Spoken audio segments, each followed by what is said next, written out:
Por que o preço não se move? Simplesmente porque tem pessoas que compraram no curto prazo, ou pessoas que seguram há muito tempo, e quiseram vender. É simples, é oferta e demanda. Tem muita demanda, porque assim, quando começa a bull run, é um momento de nova descoberta de preços, né? Em que a gente descobre o novo preço do Bitcoin naquele ciclo. Esse novo ciclo começou agora em 2024, com o halving. Então a gente está se encaminhando quase para a metade desse ciclo. Então a gente está no início ainda, está na primeira parte. Está na bull run. Só que a bull run, ela não sobe em linha reta. Ela tem muita volatilidade. Então o que a gente está vendo agora? A galera ansiosa para que suba rápido. Quando, na verdade, a descoberta de preços ela é um movimento volátil, cíclico e imprevisível. E a gente pode conectar na FTX. Por quê? Tem total a ver com oferta e demanda. A oferta de Bitcoin é fixa, 21 milhões de Bitcoin. A demanda é que é volátil. Então as pessoas uma hora estão otimistas com Bitcoin, outra hora estão pessimistas. Quando elas estão otimistas, elas se jogam para comprar. Quando elas estão pessimistas, elas despejam e não querem nem saber. E aí que o preço sobe e cai. Então o Bitcoin está estacionado na faixa aí dos 100 mil dólares, 96 mil dólares. Não teve uma queda grande ainda. Então quer dizer que a oferta de Bitcoin que existe, as pessoas querendo vender nesse patamar, e quem quer comprar, tá em equilíbrio. Então é isso que significa. Quando esse equilíbrio ele for rompido, porque é o que acontece no mundo, na vida e principalmente no Bitcoin, porque o equilíbrio ele é um momento, né? A gente nunca tá feliz o tempo todo e nunca tá triste o tempo todo. A gente fica entre esses dois extremos muitas vezes, né? E quando a gente tá super bem equilibrado, é um momento legal, mas ele não dura para sempre. A gente volta para essa oscilação da vida. Bitcoin é a mesma coisa. Ele tá ali em equilíbrio naquela faixa de 100 mil dólares, como esteve nos 58, como esteve nos 10 há um ciclo atrás. Então as pessoas têm ansiedade de ver valorização rápida, quando na verdade o mindset é o contrário. Nossa, que bom que ele tá dando um tempo aqui para eu comprar, porque a gente não sabe quando ele vai subir e para aquela faixa de que você quer voltar no tempo para voltar a comprar mais barato do que tá naquele momento, entende? Mas, então, Carol, isso é um sentimento de quem já passou por mais de um ciclo, mais de uma bull run. Quem já viu o Bitcoin, que é o nosso caso, a 15 mil reais, que foi quando a gente começou, dava 3 mil dólares e estava dólar a 13. Então, a gente está falando de 2019, né? Então, assim, a gente já passou por momentos onde o Bitcoin ficou estacionado, onde havia expectativa de, por exemplo, de Bitcoin chegar a 20 mil dólares. Essa mesma expectativa que aconteceu, que houve para chegar a 60 mil dólares, a 100 mil dólares, a gente viu a 20 mil dólares. Então, quando tu já passa por esse momento, por essa situação algumas vezes, por esse sentimento, tu já fica mais acostumado, tu já entende que é assim. Agora, quem chega nesse momento no Bitcoin, chegou agora, começou a comprar, que nem tu trouxe o exemplo do cara que comprou em dezembro, ele tá cru ainda em termos de mercado, ele ainda não entendeu ainda bem a dinâmica do Bitcoin, ele ainda não passou por quedas, né? Ele ainda não vivenciou a volatilidade. O que a gente vê muito comum é isso, as pessoas quando compram e veem a volatilidade, ficam nesse sentimento de, como eu falei antes, de, puxa, caiu, perdi. Então, acho que tem em termos de sentimento de mercado, acho que tem um amadurecimento que é individual, de cada um entender e se entender a sua relação com o Bitcoin, já que tu está falando que o Bitcoin tem uma... Quase fez uma comparação com as pessoas, né? De como que a gente é instável, né? Às vezes está feliz, às vezes não está, e que a vida não é estável e que Bitcoin também não é.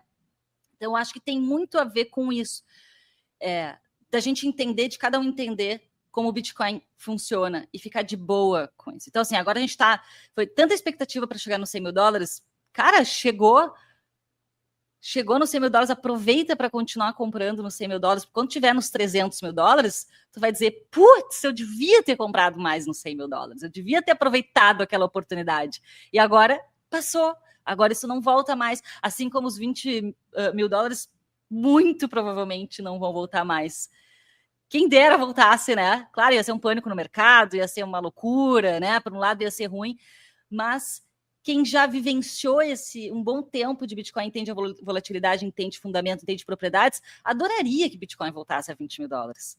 Então é isso, é entender que o momento é esse, estamos em 96 mil dólares, Confesso que às vezes eu também fico ansiosa, eu sou uma pessoa ansiosa, então eu acho que os ansiosos vão se identificar comigo, porque às vezes dá uma coisinha assim, putz, não, né? Bora subir Bitcoin, vamos lá e tal. E aí, putz, caiu para 94, putz, caiu para 96. Mas enfim, é entender que faz parte, né? E aproveitar esse momento. Então, assim, quando o Bitcoin chegar a 300 mil dólares, 200 mil dólares, não adianta mais choramingar que não aproveitou aí a quedinha do Bitcoin a 96 mil dólares. Então, é olhar com otimismo, é olhar com olhos de oportunidade esse momento de queda. E, Carol, agora falando de FTX... Então, só antes de concluir, tem uma frase do Saylor que é muito boa, que é volatilidade é vitalidade. Então, resume um pouco do que a gente estava falando, né, sobre os humores e sobre a volatilidade ser algo normal. A gente que quer criar de forma artificial a estabilidade, quando, na verdade, nada é estável na vida, né? A gente vive nessa turbulência, nesse ruído. Mas, enfim, chega de metáforas. Você ia falar sobre a FTX... FTX, o que aconteceu? No último ciclo também houve um bafafá de que a FTX manipulou o mercado, o que veio a se confirmar depois, tanto que a FTX faliu, as suas operações não conseguiram se sustentar, porque realmente eles estavam fazendo manipulação de mercado ali com um monte de shitcoin, inclusive emitidas ali por eles, e dizem ali naquela época que eles suprimiram de fato o valor do Bitcoin, que já era para o Bitcoin ter batido 100 mil dólares na última bull run e não bateu por conta dessa manipulação de FTX. Carol, relembra essa história para nós e o que tu acha de fato, o que aconteceu ali naquele momento? Tá. Isso a gente está falando de novembro de 2022, né? Uhum. Que foi a queda da FTX. O caso da FTX, ele nos ajuda a entender a manipulação de mercado e o que acontece com quem tenta manipular. A FTX foi uma exchange que era a segunda maior do mundo, terceira maior do mundo no ciclo passado, e quebrou em uma semana, assim, de um dia para o outro. E aí começaram a vir os podres à tona, né? Então, o que eles estavam fazendo? Eles estavam emitindo um monte de token FTT e vendendo e usando os outros ativos que eles tinham nos caixas para receber mais grana de investidores, né? Então, eles venderam os Bitcoin deles, eles não tinham Bitcoin, mas eles emitiam Rapid Bitcoin, né? Bitcoin embrulhado, e eles conseguiram, de alguma forma, absorver a demanda por Bitcoin e tentar manipular o preço, porque até a namorada do Sam Bankman, que era o CEO, a Caroline Ellison, ela, no depoimento pós-falência da FTX, ela comentou que ela tinha conversas com o Sam Bankman, que ele mandava vender Bitcoin toda vez que ele subisse acima de 20 mil dólares. Ou seja, vendia Bitcoin para comprar outras moedas, para tentar jogar esses outros shitcoins para cima e tentar abafar o crescimento do Bitcoin. Só que o que acontece, né? Eles não conseguiram manter essa operação por muito tempo. Porque os insiders das shitcoins começaram a vender também conforme o preço subia. Então, como não tem como imprimir mais Bitcoin, não tem como criar mais Bitcoin do nada, quem tentar manipular o preço do Bitcoin vai quebrar no processo. Então, por mais que eles tenham conseguido segurar a demanda por um tempo, eles quebraram tentando. Para quem é bom? Para os hodlers que compraram Bitcoin de verdade e quem comprou, especialmente na queda da FTX ali, que Bitcoin foi a 15 mil dólares. Né, em 2022, ali novembro, dezembro até janeiro de 2023. Foi um dos melhores pontos de compra nos últimos tempos. Então, quem entende o mecanismo do Bitcoin até fala, obrigado, Sam Bankman, mas foi uma grande oportunidade de compra. Ninguém sabe, na verdade, até onde o Bitcoin poderia ter ido no ciclo passado. Poderia ter ido a 100k? Poderia. Mas como rolou essa tentativa de manipulação da FTX, ninguém sabe o quanto, até onde poderia ter ido, né?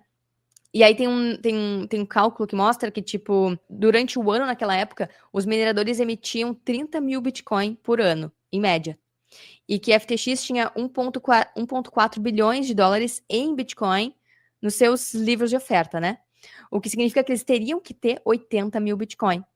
Só que, como eles tentaram manipular, vendendo Bitcoin de verdade e aumentando a quantidade de Rapid Bitcoin, que teve um até que foi descontinuado depois dessa história, um tipo de Rapid Bitcoin, eles conseguiram aumentar a quantidade de Bitcoin, né, através desses Rapid, em 25% em 2022. Só que eles não aumentaram o supply do Bitcoin. Eles drenaram a demanda e emitiram uma shitcoin, um Rapid Bitcoin, que não é Bitcoin de verdade, é Bitcoin de papel.